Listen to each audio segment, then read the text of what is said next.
ජෙස්බීටයි සුබ උදෑසනක් වේවා ඔබට. ඔබත් එපා කියපු දේ කරන කෙනෙක්ද? අද දවසේ මේ පණිවිඩය ඔබට. මිනිසයා පාපයට වැටුනේ දෙවියන් වහන්සේ එපා කියපු දේ කරපු නිසා. නමුත් අද දවසේ ඔබ මේ පණිවිඩය අහන්න ආවේ ඔබට බලන්න එපා කියපු නිසා නම්. නමුත් මේකේ වැරදි දෙයක් නැහැ. තිබෙන්නේ ඔබ හරි තැනකට ඇවිත් තිබෙනවා. ස්වාමීන් වහන්සේ තුල ඔබට නමුත් ඔබට මතක් කිරීමක් කරන්න ඕනේ. අකීකරු වීම පාපය. නිසා ස්වාමීන් වහන්සේ තුල දවසේ මම ඔබ උදෙසා මැදහත්කාරකම් කරනවා. සැබෑ සත්‍යතාවයේ ආත්මයන් වහන්සේව ඔබේ ජීවිතේ ලබා ගන්න. එවිට ඔබ අකීකරුව කටයුතු කරන්න යන්නේ නැහැ. ඔබ එවිට මුරණ්ඩුව කටයුතු කරන්න යන්නේ නැහැ.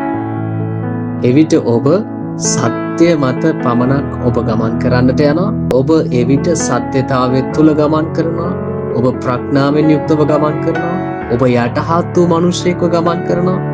සුද්ධ ආත්මයන් වහන්සේ ඔබ කෙරෙහි පැමුණුනහම ඔබගේ සියලු අසම්පූර්ණකම්, විශේෂයෙන්ම මුරණ්ඩුකම්, විශේෂයෙන්ම අකීකරුකම්, විශේෂයෙන්ම අපි කරන්නා වූ අප තුළ තිබෙන පාපය පහ වෙලා යනවා.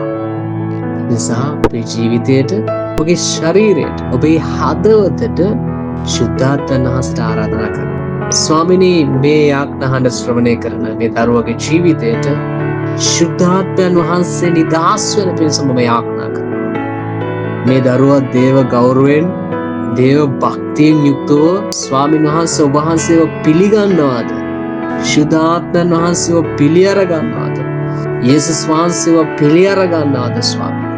ඒ දරුවගේ ජීවිතයේ සියලු මුරණ්ඩුකම්, සියලු අකීකරුකම්, සියලු ආකාරයේ පාප ශාප රෝගයන් අද පටන් මේ මොහොතේ මේ යාඥාහඬ ශ්‍රවණය කරන මොහොතේ පටන් මේ දරුවා ඔබ වහන්සේව පියාණන් වහන්සේ ස්වාමීනි ඔහුගේ ජීවිතයට පිළිගත් මොහොතේ පටන් ස්වාමීන් වහන්සේ ස්වාමීනි ඒ හැම පාප ශාප රෝග පහ වෙලා ස්වාමීන් වහන්සේගේ සුවය, සමාදානය, ප්‍රීතිය මේ දරුවාගේ ජීවිතය කෙරෙහි මම නිදහස් කොට ආශිර්වාද කරනවා.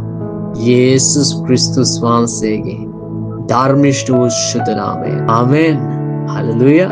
ස්වාමීන් වහන්සේට ස්තුතියි. ජේසු බීටයි ඔබට. හැම අපවිත්‍ර දෙයක් ඔබගේ ජීවිතේ නිදහස් වෙනවා.